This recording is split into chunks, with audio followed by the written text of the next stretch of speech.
Hey y'all, so I am not in my office today because it is a snowstorm here in Texas, so I am home. But the snowstorm is not gonna stop me dropping this 1098T knowledge. Y'all always show me so much love on this video, so let's get into the 1098T 2023.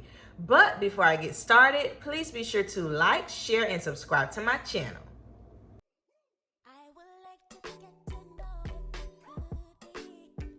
So just a quick recap. If you don't know, the 1098T is a tax document for students who have made qualifying expenses towards their tuition and their fees. You typically get this form from your qualifying institution. So not all higher education institutions are going to send this to you. They do have to fall under a certain protocol.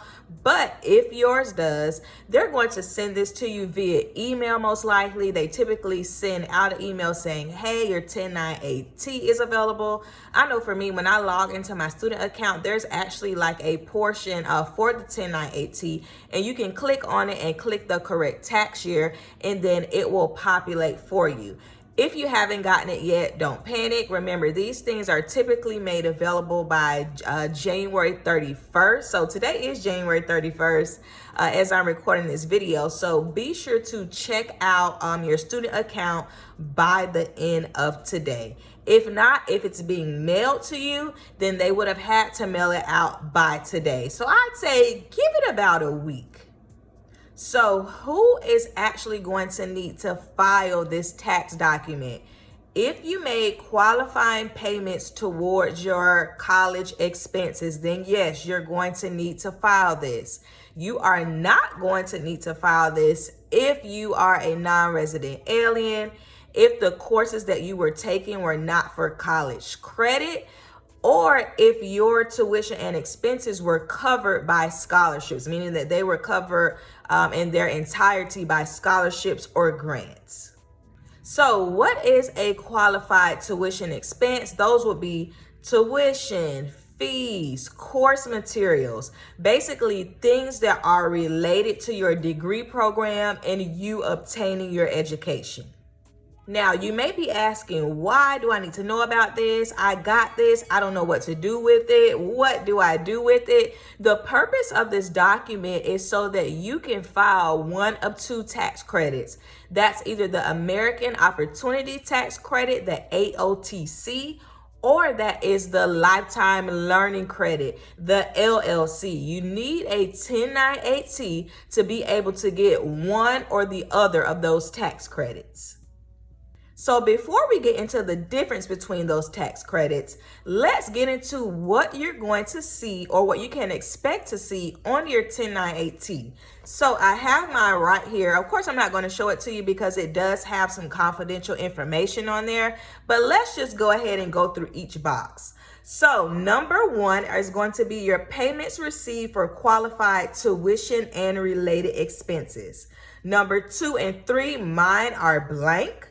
Number 4 is adjustment. So if there were any adjustments there, that's going to be listed there. Number 5 are your scholarships and grants. So I actually received over $13,000 in scholarships and grants last year. Number 6 are going to be any adjustments to scholarships.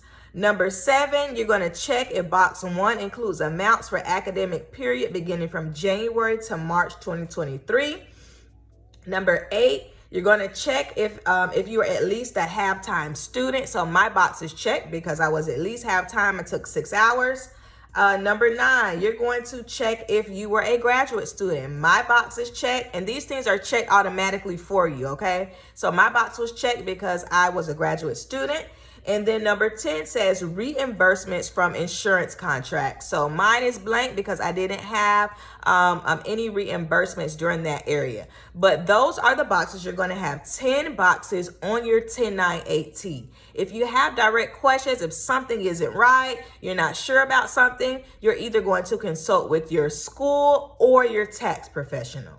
So let's get into the differences between these two tax credits. So you can only receive one or the other. The AOTC, or the American Opportunity Tax Credit, is it provides a tax credit for up to $2,500. And you do have to be within the first 4 years of your studies. So that's talking about undergraduates, not graduates.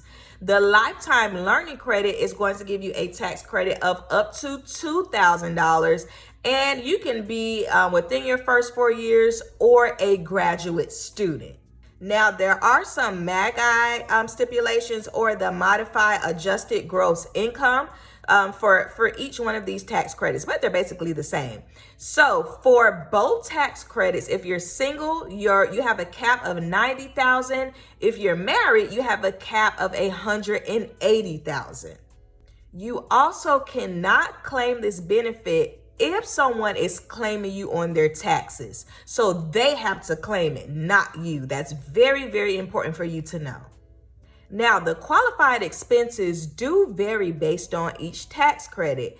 For the AOTC, tuition, course materials, and fees qualify under those expenses, right?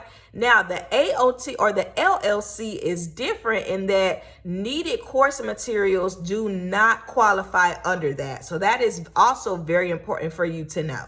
All right, y'all, so it is 1098T season. Y'all make sure you get those tax credits.